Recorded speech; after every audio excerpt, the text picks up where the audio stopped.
All right, so we love to go deep on this show. Yeah. And today we're going deep on 12 Rules for Life by Jordan Peterson. Oh, yeah. Based on all this stuff you sent over, I can tell that this book and his ideas really have you thinking. And I get it. I mean, he sparked, I think, more debates than a bonfire at a, philosophy convention. Yeah. So today what we're going to do is we're going to unpack some of his main ideas. Okay. And we're going to try to figure out what exactly makes them so interesting and so compelling. Right. And maybe even touch on a bit of the controversy. Yeah. We're also going to try to ground all this in some real world stuff, like psychology and mythology and even how it connects back to you. Yeah, that sounds great. You ready? Yeah, let's do it. Okay, cool. So one thing that really struck me about Peterson is that he has this way of discussing these massive life questions. Mm-hmm. Like they're just small talk. You know what I mean? Like they're just everyday things. Yeah, exactly. Like he'll just casually drop in some incredibly profound thought. Yeah, and somehow he manages to blend, all this massive knowledge with this sort of childlike enthusiasm. Yeah, it's like he's like this explorer, constantly discovering new treasures. Yeah. And he just can't wait to show everybody what he's found. Yeah, that's true. It's really interesting. I've heard people describe his teaching style in all sorts of different ways. Yeah. Like some people say he's like a jazz musician riffing on ideas. Yeah, I've heard that too. And then others say he's more like a passionate preacher giving a Sunday sermon. Yeah. And then on top of all that, he's somehow able to weave in these really complex scientific studies. Yeah, it's wild. It's pretty amazing. He's definitely one of a kind. Totally. Yeah. And one of the things he's really challenging is this whole idea that morality is relative. Right. Like this belief that there's no absolute right or wrong. It's all just personal preference. Yeah. What do you think about that? He really pushes back against that pretty hard. Yeah. And he's also not a fan of this sort of ideological dogmatism. Yeah. Where, someone is absolutely convinced that they know what's wrong with everyone else. Oh, yeah. And they have all the answers. Right. So he sees both of those extremes as being kind of problematic. Yeah, I can see that. He thinks they can lead to this lack of personal responsibility. Yeah, and just a real social gridlock. Totally. And this all kind of ties into his, critique of happiness as the ultimate goal in life, right? Yeah. It's not that happiness is bad or anything. Oh. But he seems to be saying that if we chase it above all else, Mm-hmm. we can actually become less resilient and less prepared to deal with life's inevitable suffering. Exactly. He's much more about developing character. Yeah. That sort of inner strength that we build when we face hardship. Yeah, I like that. And that kind of brings us to one of his major themes, Okay. which is the interplay between order and chaos. I love this. Yeah, and he uses this really fascinating analogy to illustrate this point. Okay, lay it on me. Lobsters. Lobsters. Okay. So lobsters, they have this hierarchical structure, Mm-hmm. and it's actually directly linked to their serotonin levels. Interesting. So the dominant lobster. Alpha lobsters. Yeah, exactly. They have higher levels of serotonin, and they tend to exhibit, more confident, even aggressive behavior. Wow. And then when a lobster loses a fight, Mm-hmm. its serotonin levels actually drop. Oh, wow. And that can lead to more submissive behavior and even changes in their brains. So it's like their biology is literally shaping their social order. Yeah, you could say that. Okay, but I gotta ask, what's the takeaway for us humans? Right. We're not exactly, fighting for territory on the ocean floor. That's true. Yeah. But Peterson suggests that this biological basis for these dominance hierarchies isn't just limited to lobsters. Okay. He thinks that by understanding them, we can actually navigate human social dynamics more effectively. So instead of just accepting the fact that some people get ahead and others don't, we can start to understand the forces at play. Yeah. And maybe even use that knowledge to our advantage. Exactly. It's not about promoting aggression. Right. It's about understanding how these underlying mechanisms influence behavior, even our own behavior. This makes me think about those alpha personalities we hear so much about. Is Yeah. he saying it's all just hardwired biology? Well, he connects this idea to something called Price's Law. Price's Law. Okay. And it basically states that in many different fields, Mm-hmm. a very small number of people are responsible for a huge chunk of the output. Mm. So, you think about it, like a handful of scientists make most of the big discoveries, Yeah. or a small group of musicians create most of the hit songs. Right. It applies to wealth, resources, even productivity. So it's like the 80-20 rule, Yeah. but like on steroids. Yeah. 80% of the effects come from 20% of the causes. Exactly. But wait, where do lobsters fit into all of this? So Peterson links Price's law to these dominance hierarchies. Mm-hmm. And he argues that this unequal distribution of, talent and success, Mm-hmm. it's actually a natural phenomenon. Mm. It's not just some social construct. Interesting. And it's something that you can observe across cultures and throughout history.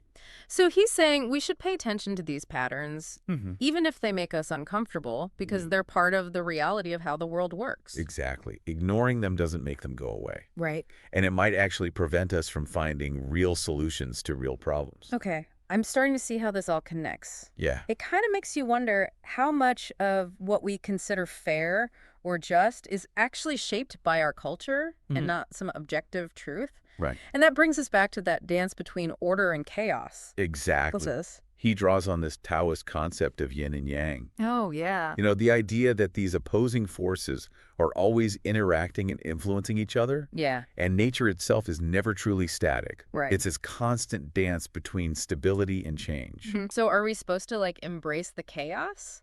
Or should we desperately cling to order? Or is there, like, some middle ground here? Yeah, you hit the nail on the head. Yeah. It's all about that balance. Okay.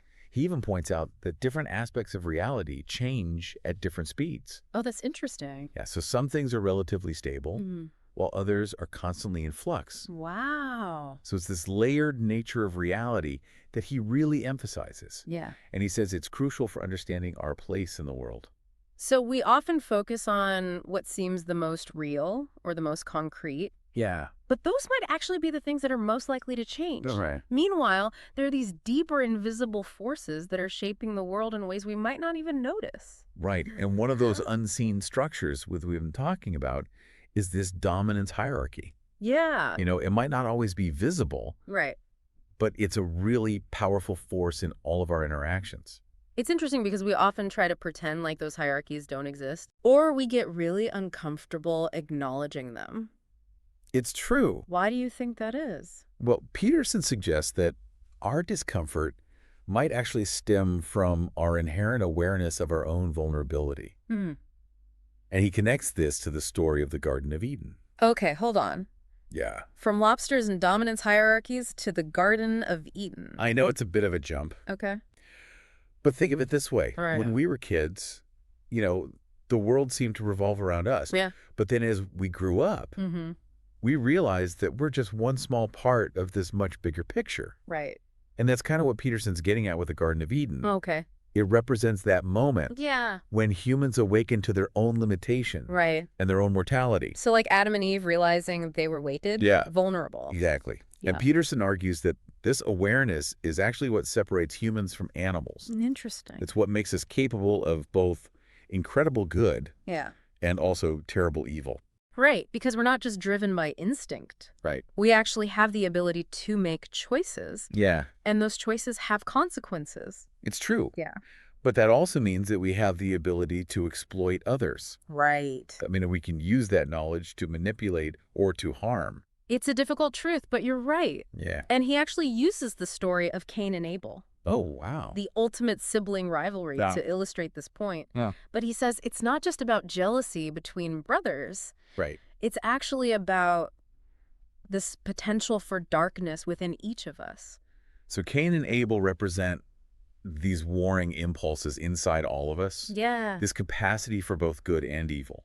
I've never thought of it that way. Yeah, it's a pretty powerful idea. It is. And he connects this to the idea of sacrifice. Okay. He argues that it's not just about alleviating suffering, but also about combating that inner darkness. So are you saying that by making sacrifices, by choosing the difficult path, Yeah. we're somehow fighting against evil? Even within ourselves. That's a good way to put it. It's not about mindless self-denial, right. but it's about consciously aligning ourselves with our values, Yeah. even when it's hard. I like that. And this leads us to his emphasis on truth. Okay. He has this rule, tell the truth, or at least don't lie. Yeah. And he uses this really powerful anecdote about a paranoid client to illustrate how important honesty is. A paranoid client. Yeah. Okay, tell me more. So this client, he was constantly misinterpreting social cues. Oh, gosh. Yeah, and he was always getting into trouble because of it. Yeah. But he felt really drawn to Peterson Hmm. because even though, he was paranoid, Peterson always treated him with honesty and respect. So even though this client's reality was a bit distorted, Yeah. he could sense that Peterson was being genuine with him. Right. I think authenticity really does shine through even in those difficult situations. It really does. And Peterson argues that this kind of authentic communication is crucial in all aspects of life. If we live a lie, if we try to manipulate reality to fit some narrative, Mm-hmm. it ultimately backfires, Yeah. both personally and socially. It's exhausting. Yeah. It's like trying to maintain this facade. Yeah. It just ends up harming your relationships. Exactly. But how do we even know what's true Right. in a world where everything seems so relative? Well, that's where his emphasis on personal responsibility comes in. Okay. He argues that owning our actions, Yeah. our words, Mm-hmm. our choices, Yeah. it's fundamental to living a meaningful life. So we can't just blame others or external circumstances. Right. We have to own our part in things, Yeah. even when it's uncomfortable. Exactly. This reminds me of a lot of what he says about discipline, Yeah, especially in regards to child rearing. absolutely. Mm. He believes that clear rules and consequences are essential for a child's development. That's interesting because it seems like a lot of people are moving away from stricter discipline these days. There's a lot of emphasis on nurturing and understanding. That's true. Yeah. He's definitely sparked a lot of debate on this topic. Yeah. But he's not advocating for harsh or authoritarian parenting. Okay. What he's saying is that children need structure. Mm-hmm. They need boundaries. Yeah. And they need to understand that their actions have consequences. Okay. And he actually uses the classic fairy tale of Sleeping Beauty. Sleeping Beauty. Sleeping Beauty. Okay. To illustrate the potential pitfalls of overprotecting a child. Wait, how does Sleeping Beauty fit into all of this? Okay, so you know how her parents try to shield her from all harm Yeah. by removing every spinning wheel in the kingdom? Right. But by eliminating all risk, Yeah. they actually end up making her weaker. Oh, wow. And she ends up pricking her finger anyway Right. and falling into that deep sleep. So it's like building a perfect risk-free world for your child Mm-hmm. might actually backfire Exactly. and prevent them from developing the skills they need to deal with reality. Yeah, we learn by doing. Right. Even if it means, a few scrapes and bruises along the way. I guess so. And he even shares these really funny stories from his own parenting journey. Oh, I bet. Like how he and his wife had to be super assertive with their son's bedtime routine. Oh, man. I can relate to that. Yeah, I think any parent who's ever dealt with a toddler who just refuses to go to sleep can relate to that. Absolutely. And he emphasizes that while love and compassion are super important, Yeah. parents also need to be willing to say no Right. and enforce boundaries. It's about equipping them to navigate the world. Yeah, exactly. This is interesting because it makes me think about his views on suffering. Mm. He's very open about his own struggles, Yeah, especially his daughter's chronic illness. right. And he doesn't shy away from those difficult questions at all. It's true. He acknowledges the pain and apparent unfairness of suffering, Yeah, but he also pushes back against the idea of a world without it. I remember that. He uses this analogy of his son to sort of explore what would happen if we removed all limitations. Like, imagine if we removed all limitations from his son's life. Okay. No rules, no boundaries, no consequences for his actions. Mm-hmm. Would that actually lead to a better life? It sounds like it would just create more chaos. Yeah, and probably more suffering in the long run. Yeah. Like, without any structure or guidance, Mm-hmm. how would he even know where to begin? Exactly. And Peterson argues that while suffering is difficult, Yeah. it's a fundamental part of the human experience. Mm. It forces us to grow, Yeah. to adapt, Right? to Yeah. develop resilience and strength. Okay. He even uses the biblical story of Job to illustrate this point. It's not about pretending that suffering doesn't exist. Or trying to create a world that's completely free of pain. Yeah. It's about finding meaning and purpose within those difficult experiences. Exactly. That's a pretty heavy concept. It is. But it's powerful. Yeah. So where does meaning come from? Well, Peterson suggests... It's true. And what's interesting is that he doesn't pretend to have all the answers. Yeah. He's more interested in sparking a conversation, Right. encouraging critical thinking, Yeah. and engagement with these really important ideas. Well, he's definitely sparked a conversation with me today. I'm glad. I find myself questioning some of my own assumptions Yeah? and looking at things from totally new angles. That's a good sign. It means you're engaging with the material I think so. in a deeper level. Yeah, So where do we go from here? that is a good question. How do we take all of this Yeah, and actually apply it to our lives? right. So, let's get into some of these rules. Okay. And remember how we were talking about truth and responsibility? Mm. Well, Peterson's first rule is stand up straight with your shoulders back. Hmm. It might seem a little odd at first, Yeah. but it ties directly into those ideas. Okay, now I wasn't expecting that. Yeah. It makes me think of like a drill sergeant, Yeah. shoulders back, slow. But what's the deeper meaning here? Well, it's about more than just physical posture. Okay. He actually circles back to that lobster analogy. The lobsters are back. The lobster's back. Okay. So remember the dominant lobsters, the ones with the higher serotonin levels? Yeah. Their posture actually reflects that dominance. Okay. They literally stand tall, Huh.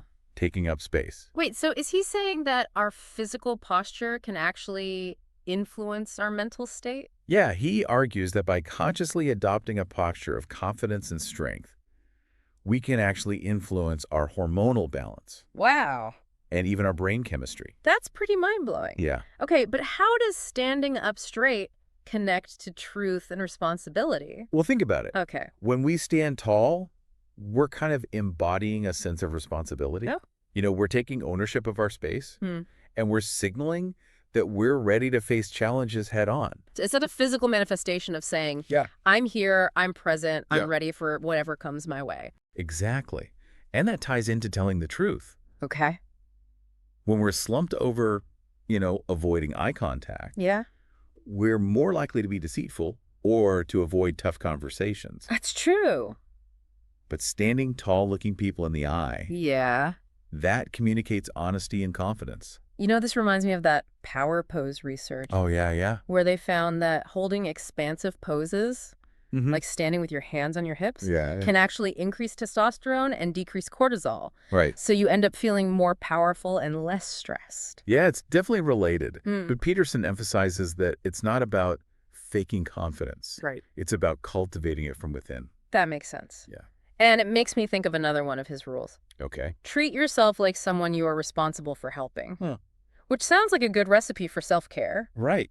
But I have a feeling there's probably more to it than, bubble baths and face masks. Oh, there definitely is. Oh. He's not talking about pampering yourself. Okay. It's about taking responsibility for your well-being, Okay. both physically and mentally. So treating yourself with the same care and respect that you would give to someone you love. Exactly.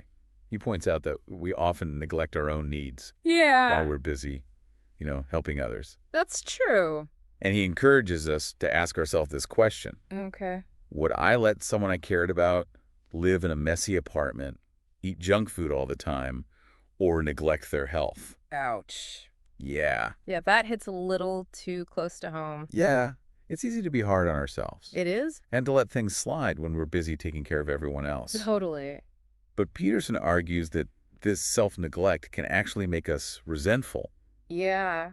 and less capable of helping others in the long run. Hmm. It's like that classic airplane oxygen mask analogy. Oh, yeah. You have to put on your own mask first Yeah. before you can help anyone else. That's a great analogy. Yeah. So by taking care of ourselves, we're actually better equipped to take care of the people we love. Exactly. It might seem counterintuitive, Yeah. but it makes sense. It does. And this leads to another rule. Okay. Make friends with people who want the best for you. Which seems pretty straightforward. Yeah. Surround yourself with positive people. Right. But I thought Peterson had some pretty rough friendships in his younger years. He did. It's more than just surrounding yourself with people who are fun to be around. Okay. Peterson's talking about choosing friends who challenge you to grow, Okay. who hold you accountable, and who celebrate your successes. So it's like having a personal cheering section. Yeah. That's not afraid to give you a reality check when you need it. Exactly. Yeah. He contrasts this with those friendships that are built on negativity, Yeah. where people are constantly bringing each other down or enabling bad habits. We've all had those friends Yeah. who seem to thrive on drama or encourage us to make choices that we know aren't good for us. Right. And he argues that these relationships can be really toxic Yeah. and they can hinder personal growth. Absolutely. He actually reflects on his own teenage wasteland years, Oh, yeah. where he and his friends were getting into trouble drinking too much, making bad choices. Right. It wasn't pretty, Yeah. but he sees it as a necessary part of figuring out who he was and what he wanted. So even those messy, chaotic experiences, even the negative friendships, can be part of the process of finding ourselves. It seems that way. Yeah. He doesn't glorify those years, Right. but he acknowledges that they were part of his journey. Yeah. And it's a reminder that not everyone makes it through unscathed. Right. He talks about a friend of his named Chris, Yeah. who's struggled with addiction and mental health issues. Yeah. It's a reminder that those teenage years can be a time of great vulnerability. Yeah. And the choices we make then can have long-lasting consequences. It's a powerful reminder. And it makes his message about choosing supportive friends who want the best for you even more important. Yeah, sometimes we need that guidance, We do. especially when we're young and figuring things out. It's about having those friends who believe in you, Yeah. even when you don't believe in yourself. Speaking of believing in yourself, Yeah. this leads to another rule. Okay. Compare yourself to who you were yesterday, not to who someone else is today. That's such a good one. It is. It's so easy to fall into that comparison trap. Right. Especially in the age of social media, Oh, where yeah. everyone seems to be showcasing their perfect lives. Exactly. And Peterson argues that that kind of comparison is just a recipe for unhappiness. Yeah, it is. And he suggests that instead of dwelling on what we lack Yeah. or what others have, Mm-hmm. we should focus on our own progress. Okay. You know, celebrate our wins, both big and small, Yeah. and recognize how far we've come. It's so easy to forget that. It is. I know I'm definitely guilty of this. I used to spend hours scrolling through Instagram, Right. comparing my life to everyone else's highlight reel. Yeah. It was exhausting. Yeah. And it made me feel terrible about myself. And he reminds us that everyone's on their own unique journey. Right. And comparing ourselves to others is just a pointless exercise. Yeah, it really is. He even challenges this idea that we should be winning at everything. Oh, wow. You know, he suggests that striving for excellence in every area of life might actually hold us back from taking risks and from trying new things. So it's okay to be good at some things, average at others, Yeah. and maybe even terrible at a few. Exactly. He suggests that this actually means we're stretching ourselves. Okay. We're not afraid to step outside of our comfort zones. Right. It's about embracing that growth mindset. Mm-hmm. You know, seeing challenges as opportunities to learn. This kind of ties into another rule that I find pretty challenging. Okay. Set your house in perfect order before you criticize the world. And it makes me think, well, my house is rarely in perfect order. Right. Does that mean I can't have an opinion? He's not talking about achieving some unattainable level of perfection. Okay. It's more about taking responsibility for your own life and actions Okay. before you start pointing fingers at others. So practice what you preach Exactly. before you try to change the world. Right. He uses this simple analogy of cleaning your room. Okay. You know, it might seem insignificant, Yeah. but it's a way of bringing order to a small part of your world. So it's like a microcosm of taking responsibility for your life. Right. Start small, gain control, Yeah, and build from there. exactly. And he argues that by bringing order to our own lives, Mm-hmm. we're actually better equipped to see the world clearly Okay. and to make positive changes. I see. He actually challenges the idea that we can change the world through these grand gestures or through political revolutions. Right. Real change, he suggests, starts with the individual, Okay. with the choices we make every single day. It reminds me of his story about the paranoid client and the restraining order. Oh, yeah, yeah. You know, the client was so focused on the injustices he perceived that he kind of neglected his own responsibility in the situation. Exactly. He was so convinced that everyone was out to get him Right. that he couldn't see how his actions were contributing to the problem. So he was so busy criticizing the world Yeah. that he forgot to clean his own room, metaphorically speaking. Exactly.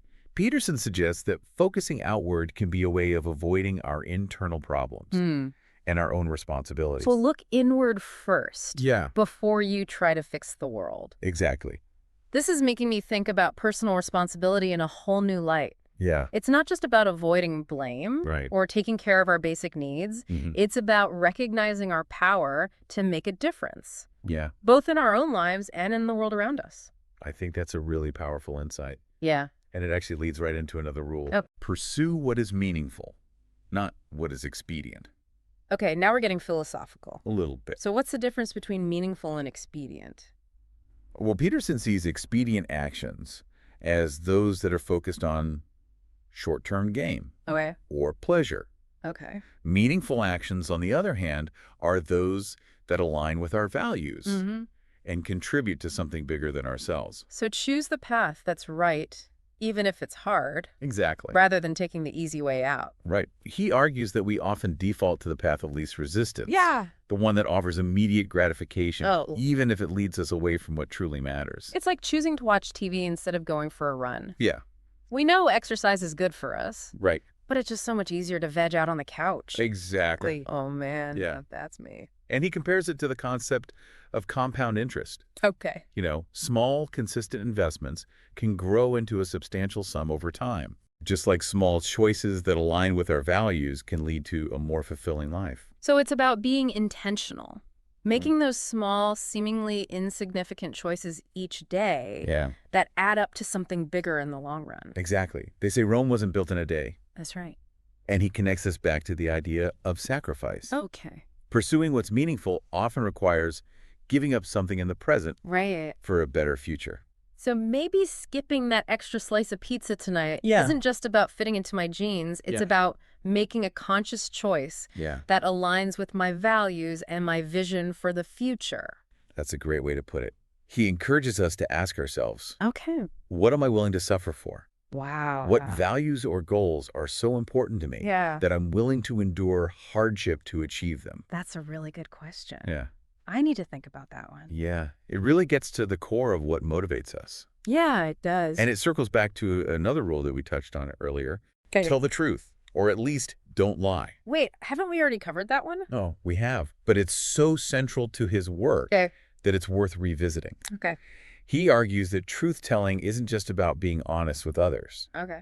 It's also about being honest with ourselves. So facing those uncomfortable truths Yeah. that we might be trying to avoid or deny. Exactly. Yeah. He suggests that when we lie, we actually distort our perception of reality. Yeah. And that leads to all sorts of problems. It's like building a house on a foundation of sand. Right. Eventually, the whole thing is going to collapse. He argues that telling the truth, even when it's difficult, is the only way to build a solid foundation for our lives. So aligning ourselves with reality Yeah. instead of trying to force reality to fit our desires or our fantasies. Exactly. And he connects this back to personal responsibility. Okay.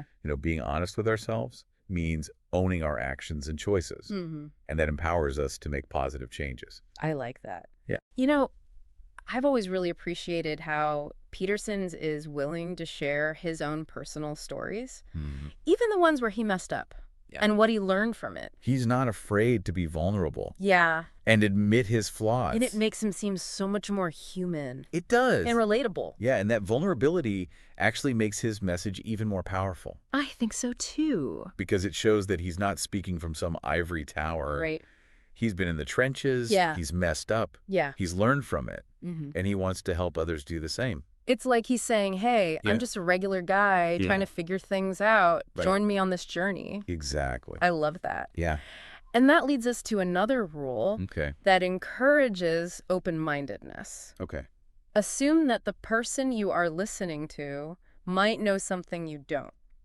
I like that one. It seems pretty obvious. It does. But why is it so important to him? Well, Peterson argues that we often enter conversations assuming we already know everything. Oh, yeah. We're not really listening. Right. We're just waiting for our turn to speak. Yeah, we're so caught up in our own thoughts and opinions Hmm. that we miss out on what others have to offer. Exactly. And he suggests that this kind of closed-mindedness Yeah. really hinders learning and growth. This makes me think of his story about going to a party and meeting someone Yeah. who just talked about deep philosophical questions. Like Yeah. it was everyday conversation. Right. And he was so intrigued by their unique perspective Yeah. that they ended up having this really long, fascinating discussion. I love that story. It's a good reminder that everyone, Yep. even those who seem strange or different from us, Mhm. has something to teach us if we're willing to listen. It's true. And that brings us to another rule that might seem really simple, Okay. but I think it has some pretty profound implications. What is it? Be precise in your speech. Okay, now that sounds like a grammar lesson. Yeah. How does that fit into everything we've been talking about? Well, Peterson believes that precise language is essential for clear thinking Okay. and effective communication. So it's not just about using proper grammar. No, It's about choosing words that accurately convey our thoughts and feelings. exactly. So if we're vague or imprecise in our language, Yeah. we risk creating confusion and It's like misunderstandings. playing that game of telephone Yeah, where the message gets distorted as it's passed along. totally. And precise language helps us define our thoughts and communicate them effectively. It's almost like we're bringing order to the chaos of our own minds Yeah. and then sharing that order with the world. That's a really beautiful way to put it. Thanks. And he ties this back to responsibility. Okay. Being clear and precise in our speech Yeah. means taking responsibility for our words Yeah. and their impact. It makes me wonder about the impact of social media on our communication.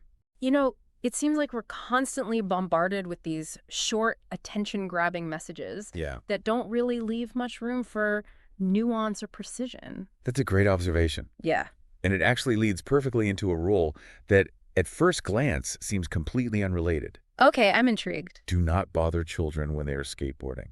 Okay, now I'm really lost. Okay. What does skateboarding have to do with any of this? Well, it's not literally about skateboarding. Okay. It's more about letting kids explore their world, take risks, Yeah.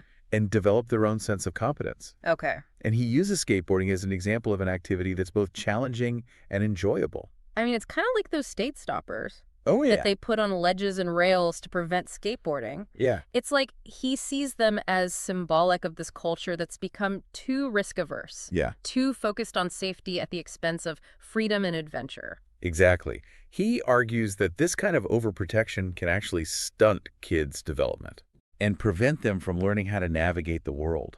So it's not about letting kids run wild without any rules, Right. but it's about finding that balance Yeah. between safety and freedom, Mm-hmm. structure and exploration. Exactly. Children need both security and challenge to thrive. Yeah, They need to know that they're loved and protected. of course. But they also need space to push boundaries Yeah.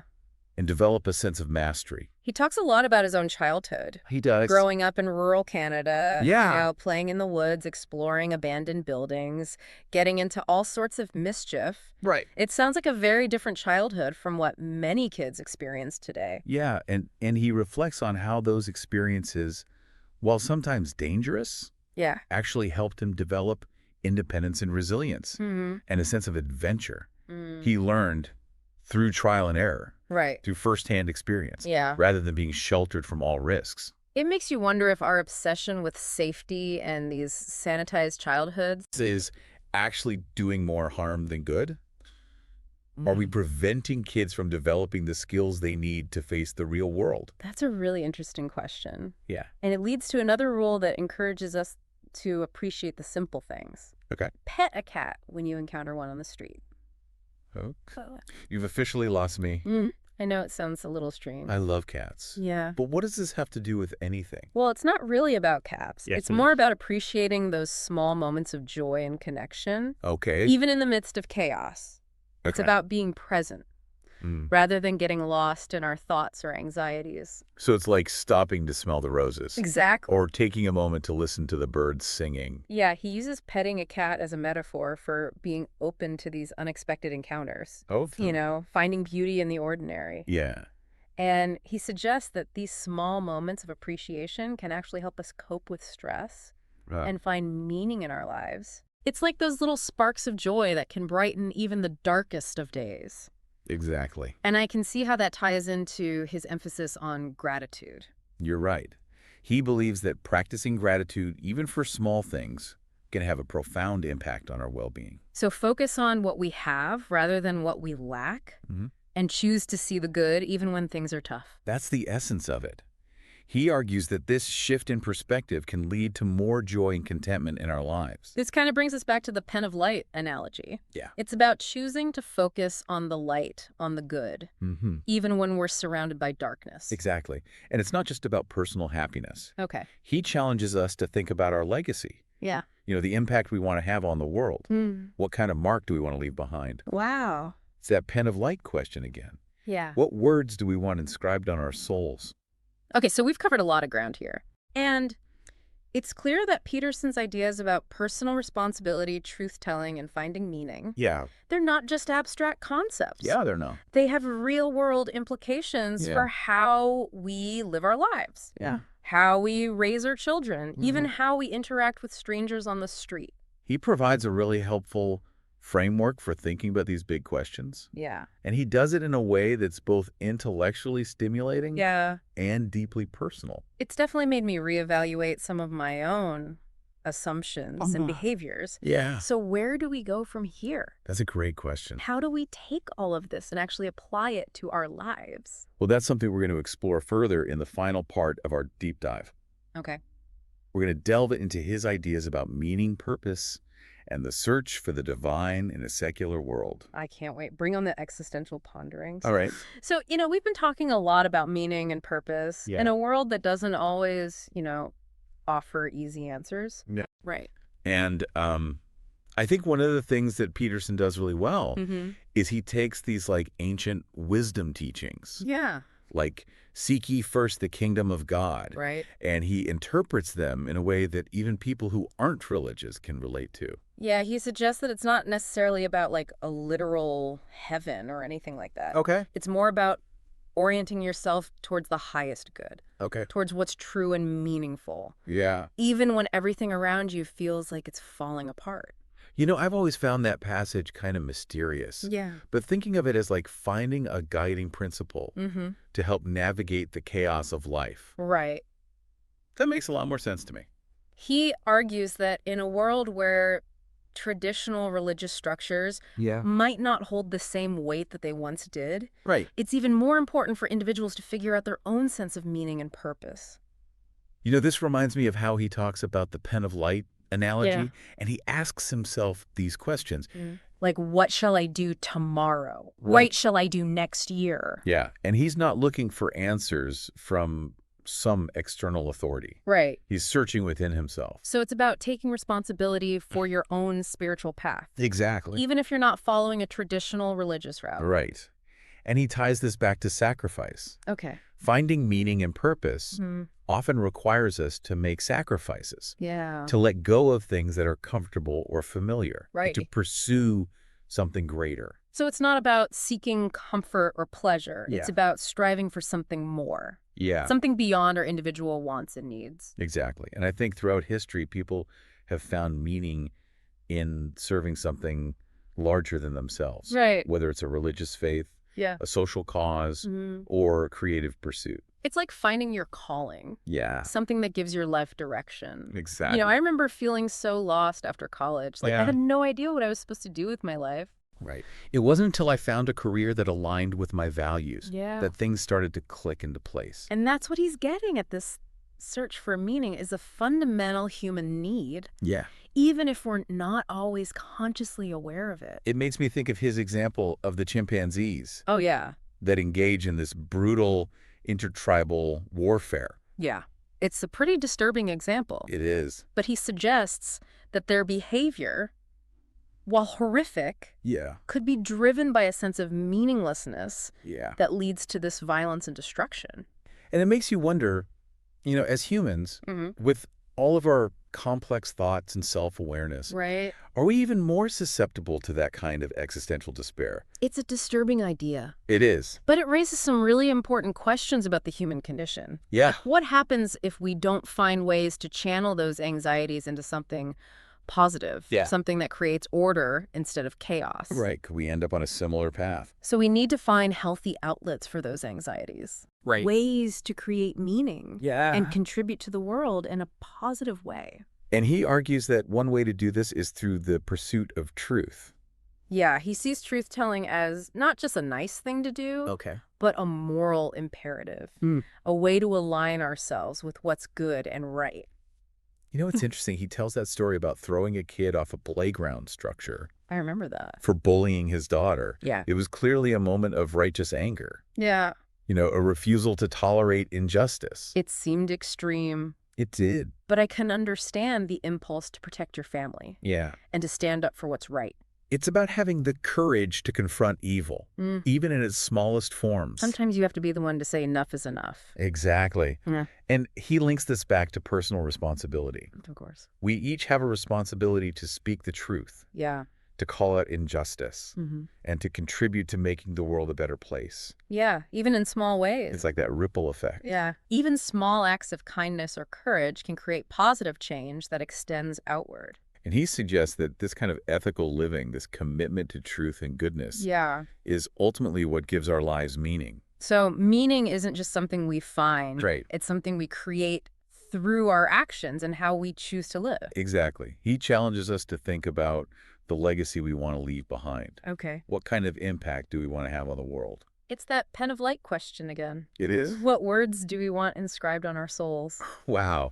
This has been a really thought-provoking conversation. It really I has. feel like we've covered so much today. We have. And I think you've gained a whole new understanding of Peterson's work. I think so. It's not just about self-improvement or success. Right. It's about wrestling with these big questions. Yeah. About meaning, purpose, and how to live a good life in a really complex world. Absolutely. It's definitely made me reevaluate some of my own assumptions and behaviors. That's great. Yeah. I hope it encourages you to continue grappling with these questions. It has. They're not easy, No? but they're at the heart of what it means to be human. I feel like I've been given like a new set of tools Yeah. to navigate the world and my own life with more intention and purpose. That's wonderful. It is. And remember, even in a world that can feel chaotic and meaningless, Yeah.